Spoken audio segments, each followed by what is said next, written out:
I'm Alex James, broadcaster and presenter, and 10 years ago I had a front row seat for one of the biggest musical success stories of all time. Simon kind of called me and he was like, just trust me, come meet the contestants, we've got a special group. A whole decade has now passed since 5 boys entered the X Factor audition rooms. Every generation sort of needs their own boy bands, and that was the right time for them to come up and sort of claim to be the definitive boy band of their moment. These boys would become One Direction, and One Direction would quickly become the biggest band in the world. It's the sheer volume of the crowd when the music stops and the lights lower before they come on is deafening, but in the best way. The creation of 1D sparked a reaction unlike anything that's come before, and during my time on air, I interviewed the group many, many times. So now, 10 years on from the summer in which One Direction were formed, I wanted to celebrate the story of their incredible success, and it's here for you to celebrate with me.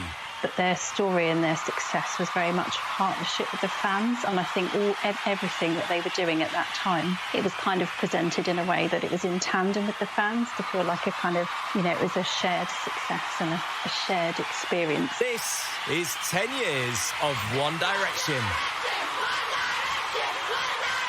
Okay, before any introductions then, I want to take a trip down memory lane where none of the madness of 2020 really matters. So we're going to go back 10 years when the only thing we had to worry about was the Icelandic volcanic ash cloud. Apple launched their very first iPad and Robbie Williams rejoined Take That for a bit anyway. So it's the summer of 2010. Katy Perry owning the charts around the world. With California Girls in June, Muse and Gorillaz were headlining Glastonbury, and Spain won the World Cup in South Africa. Elsewhere, whilst the world went about its daily business, behind closed doors, 5 young lads were beginning a musical journey that wouldn't just change their lives, it would change the lives of millions around the world and change the face of pop music forever.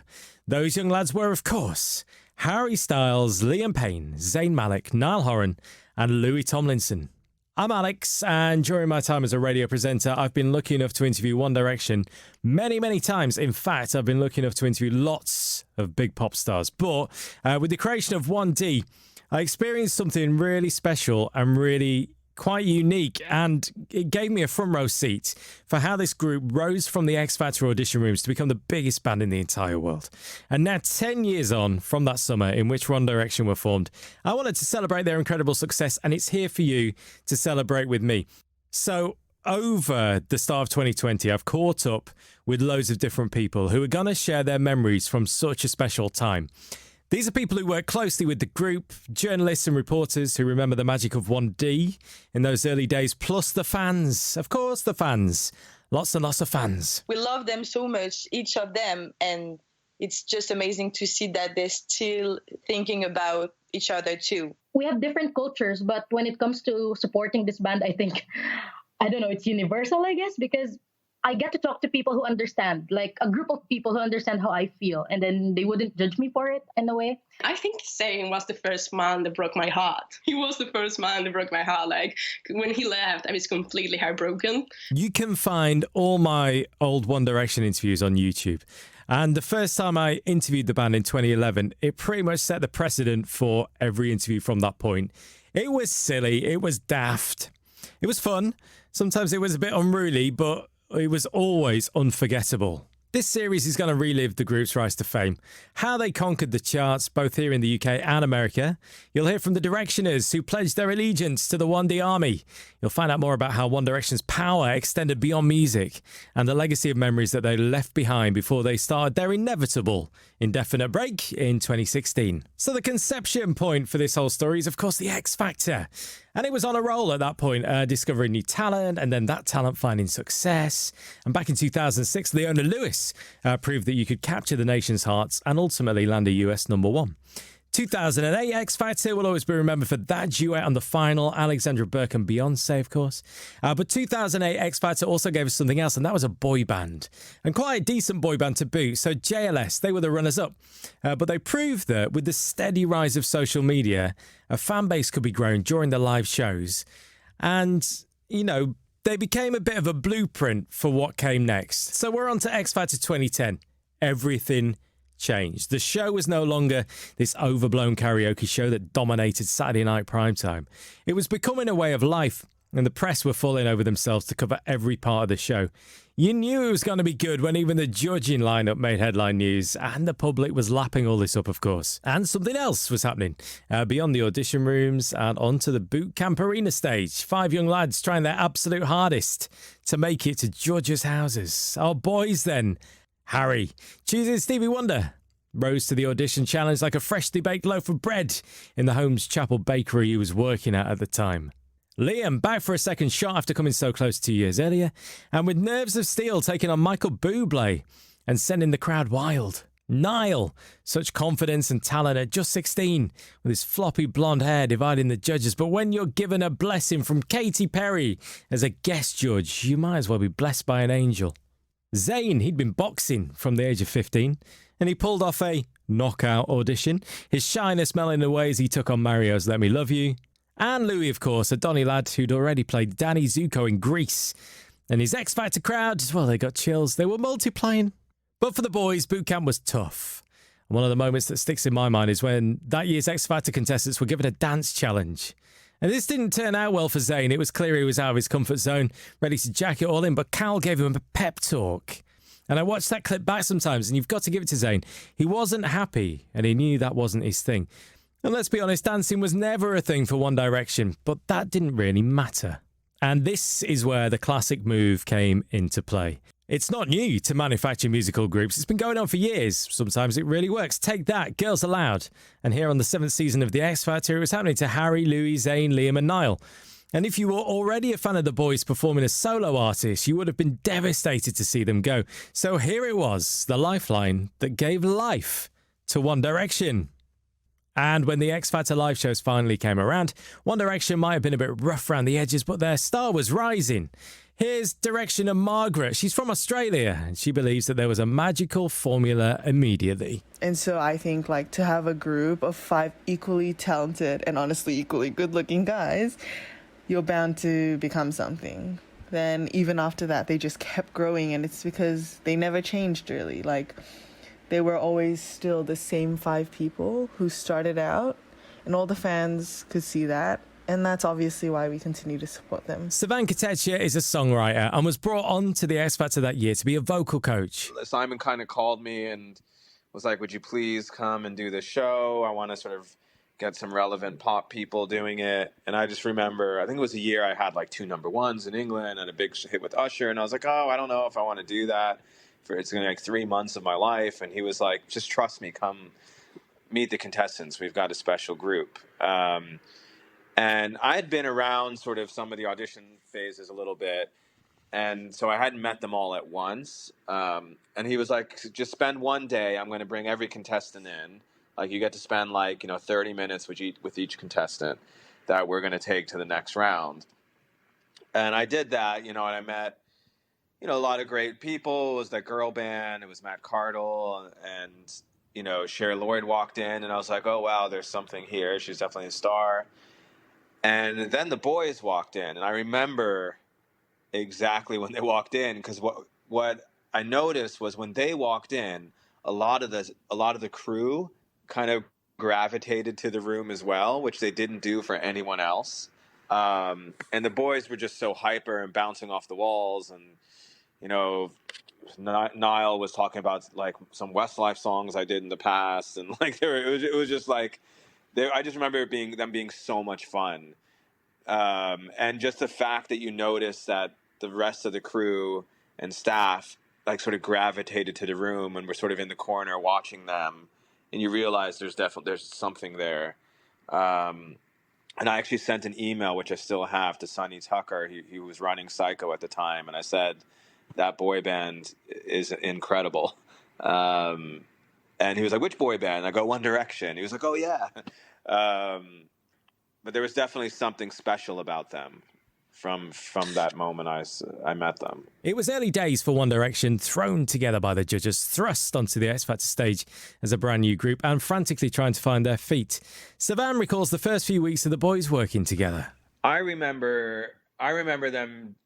Yeah, I remember them just having so much fun together, And it's funny how their personalities evolved, because I remember at the beginning, Liam, for example, was the quiet one in the corner reading a book, and after a few years, he became a lot more outgoing, and and I remember Zayn being a little bit more outgoing, and then after a few years was a little bit more introverted. So I think I remember them being really close right away, if I'm remembering everything correctly. I remember them all just getting along and having a laugh. They were pranksters, and they were, causing trouble all the time in a funny way, and everyone just loved them. I just remember the staff and everyone just gravitated to wherever they were. Everyone wanted to be around them. It was so important for One Direction to form an identity. Coming together behind closed doors would have provided a safe space to discover each other's roles in the group and whose talent lied where, but that wasn't a luxury afforded to a new group playing out their evolution on the UK's biggest TV show. And this must have been really tough. The X Factor isn't just a talent contest, it's a personality contest as well. The brightest stand out. It's hardcore, but if you don't shine on all fronts, then it's a tough game to be part of. You've got a limited amount of time to properly make your mark. Natalie Jameson is an entertainment reporter and music journalist, and she was often backstage at the X Factor in 2010, covering the weekly events and meeting the contestants. The first time I came into contact with 1D was at their very creation, really, when they were on X Factor back in 2010. And it was really interesting because even from the start, they were obviously part of the groups that had been put together, and Simon Cowell was their mentor. And each year on X Factor, they would arrange for journalists to come in and interview all the groups as the show was taking place, which sounds quite glamorous, but in fact, it always took place in the canteen of the old ITV building. And you'd kind of be shuttled around each of the artists, and you'd just get sort of 10 minutes to chat to them and try and get a sense of how they were coping with the performances and just being on the show, really, being in that huge, intense spotlight. And the one thing that's always stuck in my head about meeting One Direction for the first time was that they had been schooled really early on in how to present themselves and how to, if you like, make themselves as popular as possible. Because I'd already done a few interviews with some of the other people on X Factor who were perfectly pleasant, all nice interviews, and then you came to One Direction and it was already different. From the very beginning, they would introduce themselves to you, shake your hand, make sure they got your name, understand who you were, where you were from, before you even asked your first question. So automatically, as a journalist, it may sound strange, but that doesn't always happen. So automatically, you're on their side. They've been incredibly polite, shook your hand, said hi, told you who they are, shown an interest in you as a journalist, and it is a charm offensive, if you like, but it absolutely works. It's pretty clear that the charm offensive was in full play from the start. One Direction were going, well, in exactly the right direction. Eleanor is one of the group's biggest fans. She's from Paris and remembers the first time she ever saw the boys. It was halfway through the X Factor live shows. Well, I discovered them around October 2010 for their Halloween, Halloween episode of X Factor, and I saw them on the TV and I was like, whoa, who are they? So I searched on YouTube and found all their video diaries, and I literally fell in love with all of them because they were so funny and entertaining. So, yeah, since 10 years now, I'm a big fan of them. Just one of the many fan memories that are never going to be forgotten. There's plenty more of those on the way. So with Cal, their biggest cheerleader, One Direction rattled through their performances every week, confidence growing, finding their niche, and more than anything, those winning personalities. And the nation was slowly but surely falling for them. Some of the live songs were a bit questionable, total eclipse of the heart perhaps, but then again, some were quite inspired. Their version of Kids in America was probably the moment that the final piece of this X Factor creation finally fell into place. And if you watch that performance back, they're assured and in control, and above all else, they're having fun. Savan Kotecha, the show's vocal coach that year, recalls the atmosphere inside the X Factor bubble. It's like a fun summer camp almost, when people ask me about looking back on my career, which now has been like 20 years, I'm getting old. I always count those few months as some of the funnest in my career. Probably some of the funnest months of my life. The staff, the crew, everyone's amazing. There was also pressure because it was so big that year. And the acceleration of fame for a lot of these folks. I mean, I'd never been around like 0 to 100 before. You know what I mean? Before I would get, I'd work with people that are they're fairly new and had a fan base already or already big stars. I'd never been a part of literally ground up, and then by the end of the 3 months, they're like the most famous people in the world. And I think, it was an adjustment. I would imagine, I don't want to speak for them, but I imagine it was adjustment for not only them, but their families and stuff. Because, in the beginning, the crowds were like, 2 people waiting outside rehearsal space to 10 people to 50 people to 100 people. Then they had to shut down the street, in Covent Garden, where, it became like just this wild thing. And yeah, it is a bubble for sure. And I think that sort of helps everyone get through the process because there's friendships formed and bonds formed, not just again amongst the contestants, but with the crew, who was amazing, with the record label that's around, and they were amazing. And I still have lifelong friends from those 3 months, and yeah, it was a very unique experience for sure. I guess summer camp is probably the best I can describe it. This is part of the winning formula. What makes them work and what makes the fans tick. It's fun. This is when One Direction are at their best, when they're having fun. Lizette is a Directioner from California and properly fell in love with the fun. This sounds cliche and like arrogant, but like they weren't like other boy bands. Like they weren't over rehearsed. They didn't dance at all. So if anything, they just rehearsed like where they should stand, I guess. And like they were even like ironic in their boy band hood, and they would choreograph their own like silly dances that were nowhere near as like advanced as other boy bands like NSYNC have had, and it's hilarious.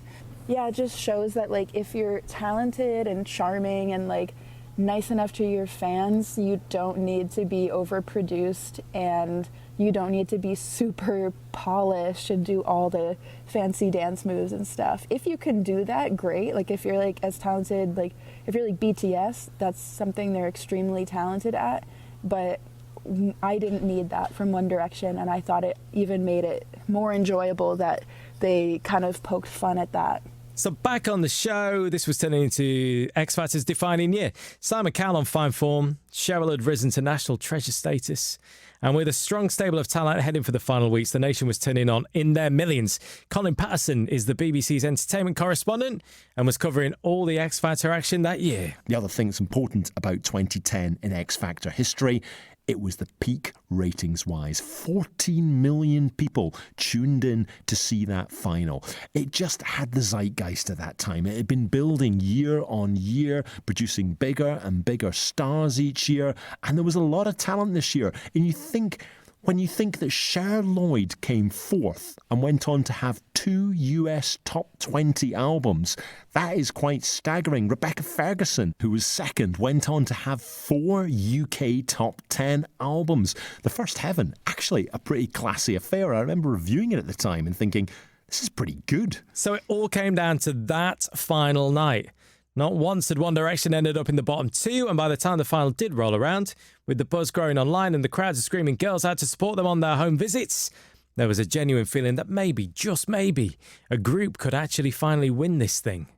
Colin Patterson remembers being at the final that night. I can remember it was a cold day in December 2010. In those days, the X Factor was such a big deal. The BBC would send news trucks outside Fountain Studios at Wembley. I was there with my pack ready to report. I stuck my mic through the fence and interviewed Sean Ryder from the Happy Mondays, who was there that night. He'd just come second in I'm a Celebrity, Get Me Out of Here. So he was there as it was another ITV show. But Sean Ryder would bother turning up to watch the X Factor final in those days. When I spoke to him live on the BBC, he of course managed to swear. I think he was swearing at how shocked he was One Direction hadn't won.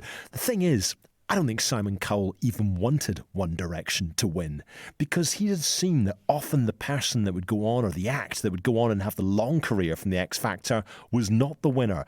It was your JLS, it was your Ollie Murs. Often the runner-up did better. Fifth Harmony in the States didn't win it. They were the ones with a sustained career. Also, Jennifer Hudson, she came 10th in America, never won it, went on to win an Oscar. Alas, it would be another year before Little Mix would take the title of first group to win the show. And despite finishing third behind Rebecca Ferguson and Matt Cardle, undoubtedly the story of this series was quite simply One Direction. The respect the boys continue to show for where they come from has never wavered. And during most of my interviews with them, they always had fond memories of all the amazing people that they'd met and how much respect they had for the show. I guess the bottom line is this: without the X Factor, there would be no One Direction. But it's one thing having the moral victory on the UK's biggest TV show. It's another trying to prove yourself when the cameras stop rolling. On the next episode of 10 years of One Direction, making the music, how to make a hit. You know, the song I'm most proud of, you know, was the first one, is What Makes You Beautiful. And turning the UK's biggest boy band into the world's biggest boy band. You know, every generation sort of needs their own boy bands, and that was the right time for them to come up and sort of claim to be the definitive boy band of their moment. If you get the chance to subscribe and leave a rating, that would be amazing. And if you want to share your One Direction memories from 10 years ago or from 10 minutes ago, I'm on social media @This is Alex James.